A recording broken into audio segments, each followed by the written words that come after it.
السلام عليكم ورحمة الله وبركاته. بسم الله والصلاة والسلام على رسول الله وعلى آله وصحبه ومن والاه أما بعد. এক ভাই প্রশ্ন করেছেন, হযরত ইব্রাহিম আলাইহিসসালামকে যে নিক্ষেপ দিয়ে আগুনে ছুড়া হয় সেই নিক্ষেপটি রহমতের ফেরেশতারা ধরে রেখেছিল, কিন্তু অপ্রীতিকর দৃশ্য দেখে ফেরেশতারা চলে যায়। কথাটা কি সহিহ হাদিসে বর্ণিত আছে? আমরা সবাই জানি যে নমরুদের আগুনে ইব্রাহিম আলাইহিসসালামকে নিক্ষেপ করা হয়েছিল ক্রেন দিয়ে। তো এইটা আমরা শুনেছি ওয়াজ নসিহতে যে ক্রেন উঠাতে পারতেছিল না, ফেরেশতারা ধরে ভারী করে রেখেছিল। তখন তারা অপ্রীতিকর কিছু দৃশ্য ব্যভিচার প্রকাশ্যে করার কারণে ফেরেশতারা সেখান থেকে ভেগে যায়। আর এরপরে নমরুদ এর বাহিনী এটা উঠাতে এবং তাকে ফেলতে সামর্থ্য হয়। এই ধরনের কেসা কাহিনী যেগুলো আমরা শুনি এগুলি সব ইসরাইলিয়াত মানে কি বনি ইসরাইলদের বর্ণনা, তাওরাত ইনজিলের উদ্ধৃতি দিয়ে। আর আমরা জানি তাওরাত ইনজিল বিকৃত হয়েছে, ওয়াইহারিফুন আল কালিমা মাওয়াদি। কাজে এগুলো আমরা এই ধরনের কোনো বর্ণনা আমাদের কোরআনে বা হাদিসে আসে নাই। আগুনে ফেলেছে এটা সাব্যস্ত, এবং আল্লাহ বাঁচিয়েছেন সেটাও সাব্যস্ত। তবে কোনো কোনো বর্ণনায় পাওয়া যায় যে আল্লাহ রাব্বুল আলামিন, এটাও তাফসীর ওই ধরনেরই তাফসীর, হাদিস দিয়ে না, যে আল্লাহ রাব্বুল আলামিন ফেরেশতাদেরকে বললেন যে ইব্রাহিমকে গিয়ে সাহায্য করো তোমরা। তো ফেরেশতারা যখন গিয়ে বললেন যে সাহায্যের প্রয়োজন আছে, তো বললেন সাহায্যের প্রয়োজন আছে তবে তোমাদের না, আমি যার জন্য আগুনে আজকে নিক্ষিপ্ত হচ্ছি তার সাহায্যের দরকার আমার। তাকে পরীক্ষা করার প্রয়োজন ছিল না, তিনি সবই জানেন, বাট আমাদেরকে শেখানোর জন্য যে যারা আল্লাহর খালেস বান্দা হয়, খালিল হয়, তারা আল্লাহ ছাড়া অন্যের সাহায্য চায় না। তখনই আল্লাহ রাব্বুল আলামিন আগুনকে নির্দেশ করলেন, ইয়া নারু কুনি বারদান ওয়া সালামান আলা ইব্রাহিম। আজ এই ধরনের কিসসা কাহিনী খুব জাঁকজমক করে বর্ণনা করা হয় ওয়াজ নসিহতে, এগুলি এমনটা ঠিক না। হয়তো এগুলোকে কেউ টাচ করে যেতে পারে, কিন্তু এগুলিকে অনেক লম্বা করে বড় করে ওয়াজ মাহফিল গরম করে এটা মোটেই ঠিক না। জি,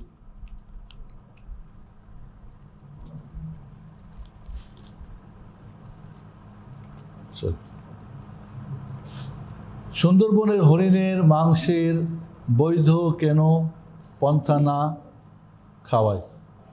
বৈধ পন্থায় যদি না হয় খাওয়া যাবে কিনা তা? মা কি ইলিশের নিষিদ্ধ মাছ নাকি? মৌসুমে পদ্মার ইলিশের ব্যাপারে শরীয়তের হুকুম জানতে চাই। সুন্দরবন হরিণ সৌন্দর্য, আমাদের প্রাকৃতিক ঐতিহ্য, এটা হত্যা করা বা জবাই করা বা যে কোনো নিষিদ্ধ সরকারি আইনে। অতএব এটা কোনো অবৈধ নিয়মে বা চুরি করে বা আপনার পাওয়ার খাটিয়ে জবাই করবেন না, খাবেন না, এটা জায়েজ হবে না। মনে রাখবেন, একটা জিনিস হালাল হওয়ার জন্যে বা আমরা খাওয়ার জন্য, আমাদের জন্য বৈধ হওয়ার জন্য দুইটা জিনিস দরকার, একটা তয়্যিব, একটা হালাল। আল্লাহ বলছেন, ইয়া আইয়ুহান নাস কুলু মিম্মা ফিল আরদি হালালান তাইয়্যিবা। তয়্যিব মানে কি? বস্তুর কোয়ালিটি। হরিণ সুস্বাদু, তয়্যিব মানে সুস্বাদু, মজার, পবিত্র, স্বাস্থ্যকর, এটা বলে তয়্যিব। এটা বস্তুটার কোয়ালিটি ভালো। আবার কিছু আছে খাবাইস, যেটা কি নোংরা, অরুচিকর, অস্বাস্থ্যকর, ক্ষতিকর। তো তয়্যিব হতে হবে একটা, কি এরপর হালাল হতে হবে। হরিণ তয়্যিব, বাট আপনি চুরি করে অবৈধভাবে জবাই করে খাবেন, এটা হারাম হয়ে গেল আপনার জন্য। ছাগল, মুরগি, ভেড়া, দুম্বা খাওয়া হালাল, কিন্তু দরগাতে গিয়ে আপনি জবাই করে খাবেন, ওইখানে গিয়ে হারাম। তাই তয়্যিব হলো না, আপনি চুরি করে একজনের মুরগি জবাই করে খেয়ে নেবেন, তা তো হবে না। জিনিসটা তয়্যিব হলো, হালাল না, হালাল তয়্যিব হতে হবে। অত হরিণ যেহেতু নিষিদ্ধ, একইভাবে মাছ, পদ্মার ইলিশ, যখন মাছ বা ছোট মাছ মারা নিষেধ করা হয়, রেণু মাছ, তখন আপনার মারা যাবে না। ওটা তয়্যিব হলেও হালাল না।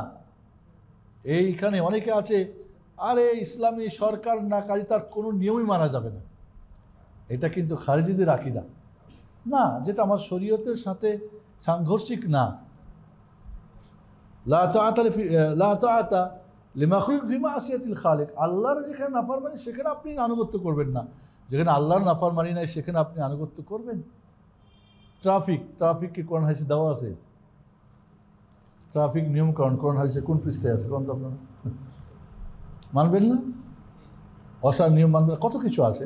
তাহলে যেগুলো কল্যাণকর মঙ্গলকর সেটা আপনি অনেক সময় অনেকে এমন বলে অমুসলিম দেশে থাকলে ওদের কোন নিয়ম মানতে হবে না। না, এমন কথা না। বেশ ক্ষতি করতো আমাদের দেশ জাতি কখনোই ইসলাম কখনোই ধ্বংসের পথে ঠেলে দেয় না। এগুলো আমাদেরকে পরিহার করতে হবে। ওয়ালাইকুম আসসালাম রহমতুল্লাহ। শেখ, আমি সেলস এবং মার্কেটিং এর জব করি, সেজন্য অনেক সময় মিথ্যা বলা লাগে। মার্কেটিং জব কি আমি করতে পারবো? মিথ্যা তো মিথ্যাই, আপনি বলছেন মিথ্যা। মিথ্যা কিছু জায়গাতে জায়েজ, কিন্তু এইখানে মিথ্যা জায়েজ নেই। যেমন যুদ্ধ ময়দানে মিথ্যা বলা যায়, স্বামী স্ত্রী মিথ্যা বলা যায়, যে মিথ্যায় কাউরি কোনো অধিকার হরণ হবে না। কিন্তু অধিকার যদি হরণ হয় সেটা জায়েজ নেই। আপনি মিথ্যা হয়তো কোয়ালিটি আপনি উল্টাপাল্টা বললেন যে এটা অমুক তমুক, হারাম, এটা আপনি প্রতারণা করলেন। কাজে যেখানে মিথ্যা আছে সে মিথ্যা বলা যাবে না। মিথ্যা ব্যবসা করবেন আপনি মার্কেটিং করে বা আপনি সেলসম্যান হিসেবে, কখনোই জায়েজ না। জিঞ্জিরাকে আপনি জাপান বানিয়ে দেবেন আর জাপানকে জিঞ্জিরা বানাবেন, এমনটা জায়েজ নেই। আপনাকে তার কোয়ালিটি কোয়ান্টিটি বলতে হবে। হ্যাঁ, আপনি যেই আপনার এটাকে আপনি মার্কেটিং করার জন্য তাকে বোঝাতে পারেন, সেটার গুণাগুণী, সেটার গুণাগুণ, সেটার ভালো বলতে পারেন, অতটুকু বলবেন। এটা হয়তো মধ্যম মানের বানাই দেবেন উত্তম মানের, বা আপনার মার্কেট আরও নিম্ন করে দিয়ে কোম্পানিকে লস খাওয়াবেন, সেটাও জায়েজ নেই। ইয়াকুমুল কাযিব ফাইনাল কাযিবা ইয়াহদি ইলাল ফুজুর ওয়া ইন্নাল ফুজুরা ইয়াহদি ইলান নার ওয়া লা ইয়াজালু রাজুলু ইয়াকযিবু ওয়া ইয়াতাহাররা আল কাযিবা হাত্তা ইউকতাবা ইনদাল্লাহি কাযযাবা। মিথ্যা থেকে দূরে থাকো। মিথ্যা বলতে নিষেধ করে নাই, মিথ্যা থেকেই দূরে থাকো। বলিও না, বলে নাই, মিথ্যা থেকে দূরে থাকো। কারণ মিথ্যা পাপাচারের দিকে নিয়ে যায়, পাপাচার জাহান্নামের দিকে নিয়ে যায়। আর মানুষ মিথ্যা বলে, মিথ্যা তালাশ করে, মিথ্যা বলার চেষ্টা করে, আর এক সময় আল্লাহর কাছে মিথ্যুক, মহামিথ্যুক বলে আল্লাহর রেজিস্ট্রির কাছে তার নাম পড়ে যায়। কাজে মিথ্যা কোনো আশায় নেওয়া যাবে না বন্ধুরা। আপনি প্রয়োজনে যদি বাধ্য হন তাহলে আপনি অন্য চাকরি তালাশ করবেন। সে পর্যন্ত এই মিথ্যাটা বাধ্য হলে আপনি ফ্যানটা একটু অফ করে দেন, মাথার মধ্যে মনে লাগতেছে। বাধ্য হলে হারাম জেনে করবেন এবং হালাল মানে অন্য তালাশ করবেন, যতক্ষণ না পান সেটা চালাবেন ইনশাল্লাহ। ইব্রাহিম আলাইহিসসালাম এর বাবা আজার, কোনো পড়া যায় তার একাধিক সন্তান ছিল। তো মূর্তি বানায়, বাচ্চারাকে বলতে যাও গ্রামে হয় কী করে, ফেরিয়ালা করে বিক্রি করে আসো। তো সবাই বিক্রি করে এনে টাকা দিত, ইব্রাহিম আবার মূর্তি ফেরত দিতেন। তো বাবা একদিন রাগ করে বললেন, তুমি কি করো, কি বলো তুমি, তোমার এটা বিক্রি হয় না কেন? বলে, আমি বলি আসো কে তোমরা, তোমাদের খোদাদের কিনে নেবে, যা তোমাদের লাভও করে না ক্ষতিও করে না। কয় কি বলে, এই কথা বললে কি তোমাদের ব্যবসা হবে? কয় কী করবো, তোমার এই মূর্তি ক্ষতি করে লাভ করে বলো। আমি একটা থাপ্পড় দিলাম, এই যে থাপ্পড় দিলাম, কই কিছু করে না। একটা লাথি দিলাম, কিছু করে না।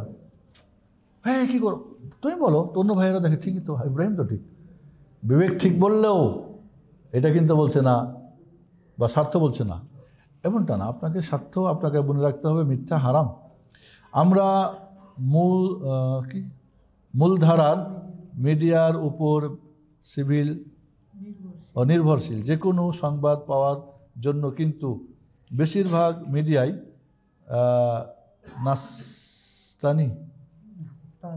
নাস্তাতি বা ইসলাম বিরোধী আপনাদের ইসলামিক মিডিয়া প্রতিষ্ঠার কোনো অধিকার আছে? আপনারাই তাকাবেন, আপনারা এটা বুঝেন, আপনারা গিয়ে আসবেন, আমাদেরকে বলবেন, আমরা দিন রাত ওখানে কাজ করবো, সমস্যা নেই। আপনারা মিডিয়া নিয়ে আসবেন, আমরা কাজ করব। কাজেই নিঃসন্দেহে মিডিয়ার ব্যাপারটা এখনও কিছু মিডিয়া কাজ করছে না তা না, ব্যক্তিগতভাবে করছে, বিভিন্ন এতে করতেছে, কিছু স্যাটেলাইট চ্যানেলও কাজ করতেছে। তো সেক্ষেত্রে অবশ্যই আমাদের যৌথ, এটা আপনার এই কথা থেকে বলবো যে আল্লাহ তুমি যাদের এ ব্যাপারে করার তৌফিক দিয়েছো, তাদেরকে শক্তি দিয়েছো, তাদেরকে সামনে নিয়ে আসো এবং কাজ করার তৌফিক দান করো। জাযাকুমুল্লাহ খাইর। প্রশ্ন, সালাতুল আওয়াবি নামাজ কখন পড়তে হয় জানাবেন। অনেক মাগরিবের পরে তা জায়েজ কিনা? সালাতুল আওয়াবিন সঠিক সহি হাদিসে বলা হয় সালাতুল জোহাকে। সালাতুল দোহা চাষের সালাত হলো সালাতুল আওয়াবিন। আওয়াবিন মানে কি? আল্লাহর কাছে প্রত্যাবর্তিতকারী যারা, আল্লাহর খাঁটি বান্দা, তাদের সালাত এটা। এই সালাতটা হচ্ছে সূর্য ওঠার 15 মিনিট পর থেকে নিয়ে সূর্য ঢলে যাওয়ার 10 মিনিট আগ পর্যন্ত, নিম্নে 2 ঊর্ধ্বে যত পড়তে পারেন। কিন্তু মাগরিব এবং এশার মধ্যে 6 রাকাতের যে সালাতুল আওয়াবিন বলা হয়, এই হাদিস গ্রহণযোগ্য না, এটা আমল যোগ্য না। তবে আপনি নফল নামাজ পড়তে পারেন, কিন্তু সালাতুল আওয়াবিন মনে করে আপনি মাগরিব এবং এশার মধ্যে পড়বে, এটা ঠিক হবে না। কাফের কি ফাসেকের পিছনে যে সিগারেট খায় তার পিছনে নামাজ পড়া যাবে কি? সিগারেট তো আর শুনে মনে রাখবেন, যেই ব্যক্তির ঈমান আছে তার পিছনে নামাজ পড়া যাবে, যে ব্যক্তির ঈমান আছে। তো সিগারেট বা বিড়ি খেলে কি ঈমান চলে যাবে? যাবে না। তাহলে ওর ঈমান আছে, সে ফাসেক মানে পাপাচারী, পাপ করে, তার পিছনে নামাজ পড়লে নামাজ হয়ে যাবে। তবে এমন ব্যক্তিকে ইমাম হিসেবে নিয়োগ দেওয়া যাবে না। বিড়ি খায়, সিগারেট খায়, তামাক খায়, জর্দা খায়, এমন ব্যক্তিকে ইমাম হিসাবে রাখা যাবে না। তবে এমন ব্যক্তি যে কোনো কারণে কোথাও গেছেন, নামাজ পড়িয়েছে বা কেউ রেখেছে এমন ইমাম, আপনার নামাজ হয়ে যাবে ইনশাল্লাহ। যেখানে ঈমান 0 হয়ে যাবে তার পিছনে নামাজ হবে না। অনেকে জিজ্ঞেস করে বিদাতি ইমাম অমুক তমুক এই করে, তার হ্যাঁ নামাজ পড়া যাবে। তবে যদি আপনি জানেন যে ঈমান শূন্য বা শিরিক কুফরি, বড় কুফরি, বড় শিরিক, বড় মুনাফিকি কাজ করে এবং তাকে বোঝানো হয়েছে যে এটা বড় শিরিক, এটা বড় কুফরি, সে বোঝার পর উপযুক্ত দলিল দস্তাবিজ দিয়ে হুজ্জত কায়েম করার পরে সে বোঝার পরেও যদি হটকারিতা করে, তাহলে তার পিছনে নামাজ পড়া যাবে না। আর এমনটা আমার মনে হয় না ইনশাআল্লাহ। মাস্ক পরে মাস্ক পরে সালাত আদায় করলে জায়েজ হবে কিনা? যেহেতু আমরা জানি মুখ থেকে সালাত আদায় করতে রাসূল সাল্লাল্লাহু আলাইহি ওয়াসাল্লাম নিষেধ করেছেন, মুখ ঢেকে। আল্লাহ নবী আলাইহিস সালাতু ওয়াসসালাম, আচ্ছা মানে কোনো একটা আপনার মুরগি বা ছাগল, ভেড়া, দুম্বা মরে গেল, খাওয়া জায়েজ? নর্মাল অবস্থায় কি জায়েজ? জায়েজ না, হারাম। কিন্তু আপনি কঠিন মুহূর্তে, যেখানে জীবন বাঁচা মরণ ব্যবস্থা, কী করবেন? অবস্থা কী করবেন? সেখানে আল্লাহ খাইতে জায়েজ করছেন না? জায়েজ করছে। কারো কিছু চুরি করে খাওয়া যাবে না। আপনি বাগান দিয়ে যাচ্ছেন, চুরি করে খেয়ে নেবেন, আপনি এমন ক্ষুধার্ত মরমর অবস্থা, ওই বাগান থেকে আপনি পেট ভরে খেতে পারবেন না? পারবেন না, চুরি বলবেন না। তাহলে নর্মাল অবস্থায় মুখ ঢেকে পুরুষরা নামাজ পড়বে না। করোনা ভাইরাস কি নর্মাল নাকি? যে ওস্তাদ ফতোয়া দিয়েছেন, উনি কি করোনা ভাইরাসের রোগীদেরকে দাফন কাফন করতেছেন? কি বলেন আপনারা? অনেকে হয়তো করতেছে, কিন্তু উনি ফতোয়া দিয়েছেন কিনা, যিনি ফতোয়া দিয়েছেন তিনি করছেন কিনা, আমার কথা হবে ভালো। যদি করে থাকে ভালো, আলহামদুলিল্লাহ। ওনার যদি সাহস থাকে ভালো, আলহামদুলিল্লাহ। উনি কি ওইখানে মাস্ক বাদ দিয়েছেন, তো আল্লাহ যা করে তাই হবে। এখানে কথা হচ্ছে কি যে সালাত আমরা নর্মাল অবস্থায় আপনি মাস্ক পরবেন না, এটাই হলো নিয়ম। কিন্তু এখন নর্মাল অবস্থা না, সেক্ষেত্রে আপনি পড়বেন। একজন মহিলা কোনো গাইনি পুরুষ ডাক্তারকে কি নর্মাল অবস্থায় তাকে দেখাতে পারবে? পারবে না, জায়েজ নেই। যদি গাইনি মহিলা ডাক্তার থাকে বা তার যে সমস্যা, এই সমস্যার উপযুক্ত ডাক্তার থাকে, কিন্তু নাই, কি করবেন আপনি? ডেলিভারি করতে হবে, মহিলা ডাক্তার নাই। ওই পুরুষ ডাক্তার কি করতে পারবে না? পারবে না। কেন পারবে? ওই মুফতি সাহেবকে জিজ্ঞেস করুন কেন আপনি কেন জায়েজ সেখানে আপনি বলেন, দলিল দেন, নাকি সেখানেও আপনি হারাম বলবেন? তাহলে নর্মাল অবস্থায় নর্মাল অবস্থায় আপনি মুখ ঢেকে নামাজ পড়বেন না, কিন্তু একটা কঠিন অবস্থায়, করোনা অবস্থায় ঢাকবেন। কাজে 2 ফতোয়া এক জায়গায় লাগাই দেবেন, নিজের নামে মুফতি লাগাবেন, এমনটা ঠিক না। আর দারুরাত বিহুল মাহদুরা, মানুষের জরুরি কারণ কি, যেটা নিষিদ্ধ সেটা জায়েজ হয়ে যায়, জায়েজ হয়। একটা মহিলা অ্যাক্সিডেন্ট করছে, একটা মহিলাকে কি আপনি গায়ে শরীরে ধরতে পারবেন? অ্যাক্সিডেন্ট করে এখন সে কাতরাচ্ছে, কি করবেন? ওরা কি বলবেন যে এখন মহিলা আর আমি পুরুষ, এখন হালাল হারাম ভাববেন না? ওরা এখন বাঁচাবেন আপনি? রোজা ভাঙা জায়েজ আছে নর্মাল অবস্থায়? একটা বাচ্চা মনে করেন পানির মধ্যে পড়ে গেছে, আপনি তৃষ্ণার্ত, আপনি পানিতে নামলে নিজেই মরবেন আপনি, কারণ আপনার গায়ে শক্তি নেই। পানি পেট পুরে খেয়ে লাভ দেন, বাচ্চাটাকে বাঁচান, রোজা ভেঙে দেন, জায়েজ নাই? মসজিদে দাঁড়িয়েছি, নামাজ ভাঙা জায়েজ আছে, কিন্তু সবাই ডাকলো ফায়ার যে আগুন, নামাজ ভেঙে দিয়ে যাওয়া যাবে না? যাবে না। একটা যদি বিচ্ছু একটা সাপ মারা যায় নামাজ ভেঙে, তা আপনি নর্মাল অবস্থাকে আপনি কঠিন জরুরি অবস্থার সাথে তো জরুরি অবস্থাকে নর্মাল অবস্থায় ফতোয়া দেওয়া তো ঠিক হবে। আমার মনে হয় না সারা দুনিয়ায় যারাকে মুফতি বলা হয়, অরিজিনাল যারা মুফতি অরিজিনাল, আমাদের দেশে স্বঘোষিত অনেক মুফতি আছে, ফতোয়া বোর্ড আছে, কেউ বলেছে যে না এই সময় মাস পড়ে নামাজ হবে না, কেউ বলেনি। কাজে এমন মুফতি যদি থাকেন আপনি তাকে অনুসরণ করেন, আলহামদুলিল্লাহ, জাযাকাল্লাহ খাইর। বাকি আরেকজন মানছে না, তারপর আপনি আপনার ফতোয়া চাপাই দিবেন না। গত শুক্রবার এই ধরনের একটা ফতোয়া নিয়ে কথা হচ্ছিল, এক ভাই খুব কঠিন, আমি বললাম যখন এভাবে বুঝালাম তো বললো ঠিকই। আমি বললাম ঠিক আছে, আপনি যেটা মানছেন মানেন, ওকে, আপনি আরেকজন কেন বাধ্য করতেছেন? আপনার মুফতি যেমন আছে তারও তো মুফতি আছে, আলহামদুলিল্লাহ। ফজরের সালাত পড়ার পর যদি জানতে পারি গোসল ফরজ হয়েছে, তাহলে আবার কি সালাত পড়তে হবে? আবার কি জোহর এর আগে ফরজ গোসল করার ইচ্ছা করলে ভুল করে ফরজ গোসল না করে জোহর সালাত পড়লে বিধান কি?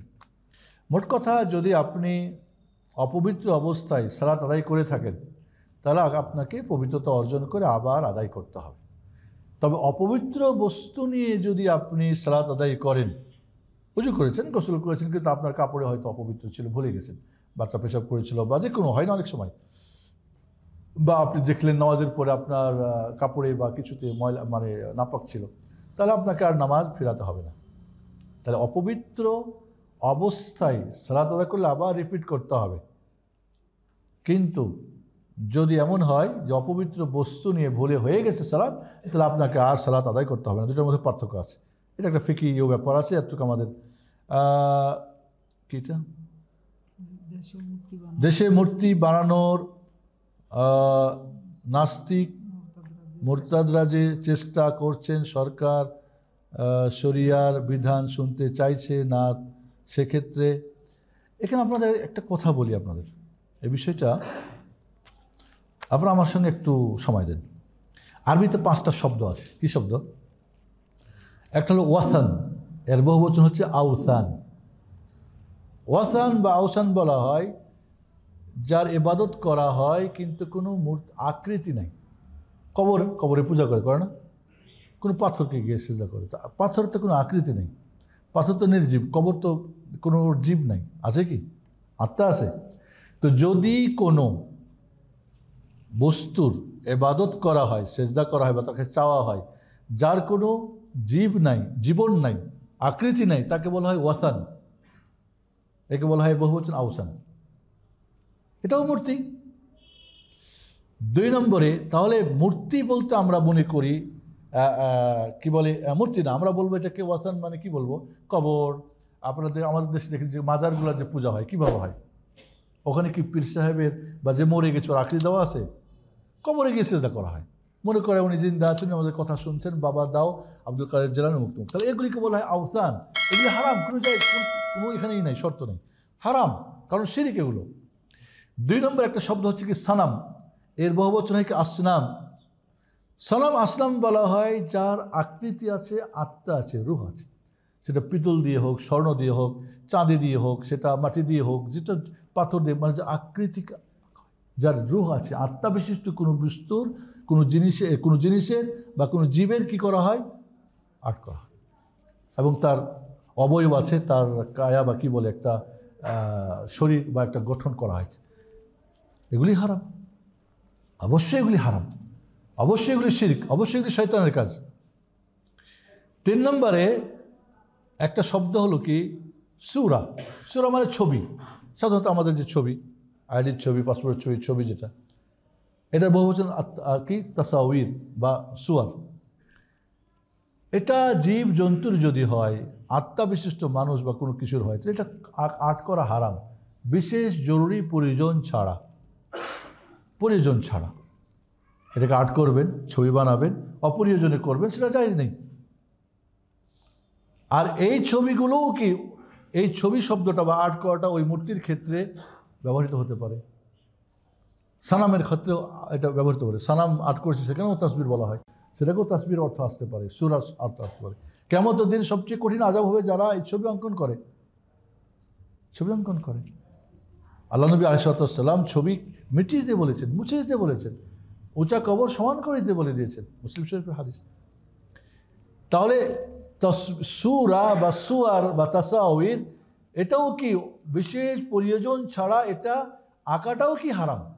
এবং যারা আঁকবে কিয়ামতের দিন বলবে জীবন দাও, জীবন দাও, তখন কোথেকে জীবন দেবে? এবং যত ছবি আঁকবে সমস্ত ছবিতে আল্লাহ জীব আত্মা দিয়ে সবগুলিকে ওর আত্মা দিয়ে পুড়াবে, মানে ও তো কষ্ট পাবে 100টার সমান ও একাই কষ্ট পাবে সবগুলো, কারণ একটাই সবার মধ্যে দেওয়া হবে। এই জন্য কিয়ামতে আল্লাহ রাব্বুল আলামিন পাহাড় পর্বত ছবি মূর্তি দিবেন কবরের মধ্যে কিয়ামতের দিন জাহান্নামে। কেন দিবেন? তোমরা যারা সেজদা করেছো এবং খোদা মনে করেছো তারাও দেখো তোমাদের সাথে জ্বলতেছে। এবং যারা আর্ট করবে, যারা এই বানাবে, মূর্তি বানাবে, যারা ভাস্কর্য বানাবে, সমস্ত এদের আত্মা ওই সবগুলোর মধ্যে দেওয়া হবে। মানে ওইগুলো যে পূর্বে ও একাই সে সমান কষ্ট পাবে। ওগুলো তো কি মূর্তি, ওগুলি কষ্ট পাওয়ার কোনো যায় আছে? কিন্তু সমস্ত হাজার হাজার মূর্তির কষ্ট সে একাই ভোগ করবে। নাউজুবিল্লাহ, এত বড় তার কঠিন আযাব দেওয়া হবে। আরেকটা হলো কি তামাসিল মিছিল থেকে, মানে কি অনুরূপ ভাস্কর্য যাকে আমরা বলছি। ভাস্কর্য সেটা ইবাদতের উদ্দেশ্যে বানা হতে পারে, আবার সেটা হয়তো স্মৃতি বা স্মরণীয় জন্য উদ্দেশ্যে বানা হতে পারে। সেটা কোনো আত্মাবিশিষ্ট জিনিসের হতে পারে, আবার সেটা আত্মা নাও হতে পারে। আপনি সৌদি আরবে গিয়ে দেখবেন, মক্কায় ঢুকতে দেখবেন একটা রেল বানিয়ে দেওয়ার পরে কোরআন দিয়ে রাখছে, পতাকা লা ইলাহা। আপনি জানেন যে সারা পৃথিবীর মধ্যে সবচেয়ে উঁচু পতাকা এবং লম্বা পতাকা কোথাকার? সৌদি আরবের। সবচেয়ে উঁচু এবং সবচেয়ে লম্বা লা ইলাহা ইল্লাল্লাহ মুহাম্মাদুর রাসূলুল্লাহ যে পতাকা, সেটা একটা ভাস্কর্য হতে পারে। আমাদের দেশের আমাদের হয়তো দেশের পতাকা, আমাদের যে পতাকা, শহীদদের রক্ত ওপরে সবুজ পতাকার বিশাল হয়তো ভাস্কর্য হতে পারে। আমাদের বিভিন্ন আছে নদ নদী খালবিলের হতে পারে। তাহলে যেটা আত্মা বিশিষ্ট এটা তো আকৃতি করাই হারাম। আর সেটা যদি মূর্তি কি হয়, সেটা যদি পূজার জন্য হয়, সম্মান করার জন্য হয়, তাকে শ্রদ্ধা জানানোর জন্য হয়, তাহলে তো শিরক কুফরি পর্যায়ের কাজ। তাহলে দুনিয়ার চিন্তাধারায় কিছু করতেছে যারা দুনিয়াদার করতেছে, এটা অন্যায়, এটা হারাম জেনে করতেছে বা না হারাম জেনে করতেছে, কিন্তু ধর্মীয় মদন থেকে কোনো হারামকে হালাল মনে করা এটা বড় অন্যায়। কেউ যদি মনে করেন মদপান করে হারাম জেনে, তো কবিরা গুনাহ, কিন্তু কেউ যদি মনে করে এটা হারাম না হালাল, তাহলে সে কাফের হয়ে যায়। নাউজুবিল্লাহ। কেন কাফের হয় বলেন তো? খাওয়ার জন্যে? অস্বীকার করার জন্যে। তাহলে একটা হারাম জিনিসকে হালাল করা এটা কুফরি পর্যায়ের পাপ, আর হারামকে হারাম জেনে করাটা হলো কবিরা পাপ। দুটার মধ্যে পার্থক্য বুঝতে হবে আমাদের। কাজেই ধর্মীয় ময়দান থেকে এটাকে হালাল বা জায়েজ ফতোয়া দেওয়া, এবং ফতোয়া দিতে গিয়ে আবার হাদিস কোরআনের সুলাইমান আলাইহিসসালামের জিনরা ভাস্কর্য বানাতো। কোন ভাস্কর্য বানাতো? সুলাইমান আলাইহিসসালাম কি তার বাবা দাউদ আলাইহিসসালামের ভাস্কর্য বানিয়েছিলেন? কত কিছুই আছে। মসজিদের ভাস্কর্য হতে পারে সুন্দর, বাইতুল মুকাররমের ভাস্কর্য বাংলার বিভিন্ন বিভিন্ন জায়গাতে, আমাদের জাতীয় মসজিদ হতে পারে না? তাহলে কথা হচ্ছে কি, যে যেটা শরীয়তে হারাম হারাম, যারা করতেছে আমার মনে হয় ওদেরকে জিজ্ঞেস করা হয়, দুনিয়াদার যারা বলবে এটা আমরা করছি বা এসে, ওরা কিন্তু বলবে না যে এটা হালাল বা এসে। আমার মনে হয় না একটু সাহস তারা করবে। তাহলে কোন সাহসে দাড়িওয়ালা টুপিওয়ালা মৌলবি হাফেজ কারি এরা সাহস করে সেটাকে জায়েজ আর এটাকে হালাল করার জন্য বিভিন্ন হাদিস কোরআনকে আবার ব্যবহার করতেছে? এটা তো অনেক বড় অন্যায়, এটা অনেক বড় অন্যায়। এটা আরেকটা শব্দ কি নুসুব, আর যার বহু বচন আনসাব, মানে যেখানে কি বলে বলি দেয়, যেখানে আমরা বলি হলো হিন্দুদের, যেখানে গিয়ে জবাই করে, আর মুসলিমরা কি বলে দরগা, যেখানে গিয়ে কি জবাই করে। দুইটা জায়গায় ওদের বলি দেওয়ার জায়গা, আর এদের কি দরগার জায়গা, যেখানে জবাই করা হয় গিয়ে অন্যের নামে মানত মেনে বা অন্যের নামে জবাই করে, সেটাই হলো কি নুসুব। আল্লাহ ছাড়া অন্যের নামে যেখানে জবাই করা, আল্লাহ ছাড়া অন্যের নামে যেখানে উৎসর্গ করা হয়, সেটাই হলো নুসুব। এই পাঁচটাই জিনিসই শরীয়তে হারাম। শুধুমাত্র ছবি অঙ্কন করা পরিবিশেষ প্রয়োজনে জায়েজ। এই হলো সারমর্ম কথা। কাজে আমরা কোরআনের বা হাদিসের শব্দগুলো, আল্লাহ নবী বলছে আল্লাহুম্মা লা তাজআল কবরি ওয়াসানান ইউবাদ, আল্লাহ আমার কবরকে ওয়াসান বানাই দিও না। ওয়াসান মানে কি? ইউবাদ, যার ইবাদত করা হয়, আমার কবরকে ওয়াসান মানে এমন জায়গা যেখানে ইবাদতের জায়গা বানাই দিও না। মেলা বানাই দিও না যেখানে গিয়ে কেউ শিরক কুফুরের কার্যক্রম ঘটে। কাজে কথা হচ্ছে কি যে শরীয়ত খুব স্পষ্ট। এরপরেও আমরা তবে আলহামদুলিল্লাহ, আমাকে গত শুক্রবার জিজ্ঞেস করেছিল, আমি বললাম যে আলহামদুলিল্লাহ বলেন। এমন ফতোয়া আসছে বলেই তখন আমাদের টনক নড়ছে, মাথা নড়ছে। সালাম নিয়ে কয়দিন আগে একজন কিছু বললো, এখন সালাম মাশাআল্লাহ শিখে ফেললেন। এখন ভাস্কর্য আর মূর্তি, ওয়াসান আর আসনাম আর আউসান আর নসুব আর তামাসিল ইত্যাদি এগুলো আমরা জানতামই না, বুঝতামই না। তা আমরা তো এটাও বুঝে ফেললাম আলহামদুলিল্লাহ। তা আল্লাহ তো এর আগেও আমি একবার বলছি যে আল্লাহ ফেরাউনের দ্বারা মুসার সত্যের প্রমাণ প্রচার করে নিয়েছিল না? আবু জাহল আবুল আহাবদের মাধ্যমে আল্লাহ রাব্বুল আলামিন মুহাম্মদ যে সত্য আলাইহিস সালাতু ওয়াস সালাম তার প্রচার করে নিয়েছেন না? ইব্রাহিম যে সত্য আলাইহিস সালাতু ওয়াস সালাম নমরুদের মাধ্যমে প্রচার করে নিয়েছেন আল্লাহ রাব্বুল আলামিন। কাজে আপনি এখানে আমি মনে করি বিষয়গুলি যদি, কিন্তু দুঃখজনক হলো যারা এখানে হয়তো ধর্মীয় লেবাস পোশাক দিয়ে যারা কথা বলবে, এটা বড় অন্যায়। আমি বলবো আল্লাহ রাব্বুল আলামিন আমাদের সবাইকে হিদায়াত দান করুক। এবং আমরা যখন কাউরে বিরোধিতা করবো, আমরা কোনো সময় অশালীন ভাষা বা তাদের কোনো কটাক্ষ করা, তাদেরকে কাফের মুশরিক ফতোয়া দেওয়া না। হতে পারে একজন মানুষ, আপনারা জানেন যে প্রত্যেক কুফুরিকারী কাফের নাই, কারণ আমি বারবার রিপিট করি, প্রত্যেক কুফুরিকারী কাফের না। হতে পারে স্বার্থের জন্য হয়তো ফতোয়া দিয়েছে, হয়তো তার পদের জন্য, কারণ ওখানে তো একটা চাকরির ব্যাপার আছে। তো এই জন্য সে কাফের হবে না, কিন্তু মনে রাখবেন কারণ সে ইচ্ছা করে দেয়নি, হয়তো বাধ্য করে দিয়েছে। হতে পারে অর্থের জন্য, হতে পারে সে একটা ভুল বুঝে বা সঠিক ওস্তাদ তালিম পায় নাই সেজন্যে। এই জন্য মনে রাখবেন প্রত্যেক কুফুরিকারী কাফের না। এই ধরনের যারা করে হারামকে হালাল জানে সে কাফের হয়, কিন্তু আসলে কি সে হারামকে হালাল জেনেছে কিনা সেটা একটা বিষয়। প্রত্যেক শিরিককারী মুশরিক হয় না, প্রত্যেক বেদাতিকারী বেদাত হয় না। এই মৌলিক কথাটা কিন্তু মাথায় রাখবেন। আমরা কিন্তু কেউ কিছু বলেছে আর একেবারে আমরা ঝড় তুফান উঠাই দিয়ে তারে আমরা দেখলাম ওরে জাহান্নামী টাহান্নামী এটা ওটা, আল্লাহ সুবহানাল্লাহ, ওর উপরে হুজ্জত কায়েম হয়েছে, বোঝানো হয়েছে, আসলে তার ইলম কালাম করতো। কখনোই আপনারা এই ধরনের কুফরি ফতোয়া ফাসিকি জাহান্নামী, এখানে জাহান্নামের ঈদ দিয়ে দিচ্ছে সার্টিফিকেট, লা লা লা। সে অন্যায় যদি করেও থাকেন কোনো আল্লাহর বান্দা ফতোয়া দিয়ে, কিন্তু আপনি তাকে একেবারে জাহান্নামী বানাই দিয়ে, একেবারে তাকে কাফের মুশরিক বানাই দিয়ে, এটাও কিন্তু ওর চাইতে আপনার আরও বড় অন্যায় মনে করি। যদি করতেই হয় তাহলে আপনাকে কোনো বোর্ড থাকলে সেখানে পাঠান, তারা সেখান থেকে ফতোয়া জারি করবে, যে তাকে ডাকবে, জিজ্ঞেস করবে, জানবে, শুনবে, সেটা ব্যাপার হবে। আমরা কখনোই যেন এই বিষয়গুলি তাড়াহুড়া না করি বন্ধুরা। সময় মনে হয় শেষ। ইমাম তাবিজ দেন না, কিন্তু তাবিজ দেওয়ার বিশ্বাস করেন, তার পিছনে সালাত পড়া যাবে কিনা? বন্ধুরা, কোরআন এবং হাদিসের দোয়ার তাবিজ ছাড়া অন্য সমস্ত তাবিজ শিরিক। বড় শিরিক হতে পারে, ছোট হতে পারে, তার বিশ্বাস আকীদার উপর নির্ভর করবে। যদি এই তাবিজেই কাজ করে তাহলে বড় শিরিক, আর মনে করি এটা একটা মাধ্যম, তাহলে ছোট শিরিক। বাকি কোরআনের আয়াত দিয়ে বা হাদিসের দোয়া দিয়ে তাবিজ দিলে শিরিক হবে কি না এ ব্যাপারে ওলামারা দুই মত। আমি শিরিক বলতে রাজি না, শেখ ইবনে উসাইমিন রাহিমাহুল্লাহ বলছে এটা আমি শিরিক বলতে রাজি না। শিরিক না, তবে নাজায়েজ, কোনো সন্দেহ নাই। শিরিক না, তবে সঠিক মতে নাজায়েজ কাজ। তবে এটাকে জায়েজ যারা মনে করতেছেন, একদল আছে এটাকে জায়েজ মনে করেন, আর সেটারই হয়তো উনি, এই জন্য তার পিছনে নামাজ পড়া যাবে না এমন কথা না, নামাজ হবে ইনশাআল্লাহ। আমার পেনশনের টাকা ইসলামী ব্যাংকে মুদারাবা, শাহজালাল ব্যাংকে মুদারাবা, এদিকে মুদারাবা, তারপরে ছোট ছোট লিখেছে, আমার চোখটা একটু মোটা হয়ে গেছে।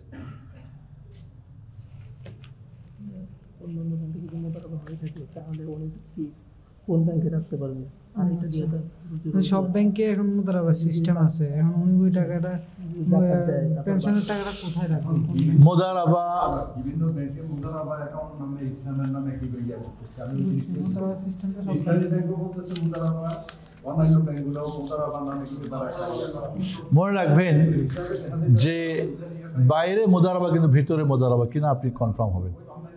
যদি না ইসলামিক ব্যাংক ছাড়া অন্যান্য ব্যাংকে আপনার চলবে না। ইসলামিক ব্যাংক যদি হয় এবং সেই ইসলামিক ব্যাংকটা অরিজিনালি মুদারাবা সিস্টেম, যেটা শর্ত শারায়েত বা শরিয়ার নিয়ম মানে, তাহলে আপনি করতে পারেন তার সঙ্গে লেনদেন, ইনশাআল্লাহ আপনি তার সাথে করতে পারেন। বাকি ইসলামী ব্যাংক ছাড়া, কারণ আপনি যখন সুদী ব্যাংকে যাবেন, মুদারাবা রাখলেন, ইসলামী নিয়মে রাখলেন, আপনার টাকাটা নিয়ে তারা কিন্তু সুদে বা অন্য কাজেও তারা খাটাবে এবং তাকে আপনি সাহায্য করলেন, তার সুদের কাজে সাহায্য করলেন, জায়েজ নেই। তো এই জন্যে আপনি ইসলামিক ব্যাংকে করবেন, এবং যে ইসলামিক ব্যাংকে শর্ত সারাইতগুলি 100% মানে সেই ব্যাংকে করবেন, যাতে করে আপনি এই হারাম থেকে দূরে থাকেন। আল্লাহ আপনাকে হেফাজত করেন ইনশাআল্লাহ। এই যে ইসলামী ব্যাংকে যে টাকাটা রাখা হয়, সঞ্চয় করে রাখা হোক আর যেভাবে ডিপিএস যেই সিস্টেমে রাখা হোক, ওনারা কিন্তু বলে যে আমরা আমাদের যদি এই টাকা আপনার খাটাইয়া আপনার আমার যদি লস হয় তো আপনার লস নিতে হবে, যদি লাভ হয় লাভ নিতে হবে, এই কথাটা বলছে। জি, মোদারাবা মানে হচ্ছে আমার টাকা ব্যাংকের শ্রম।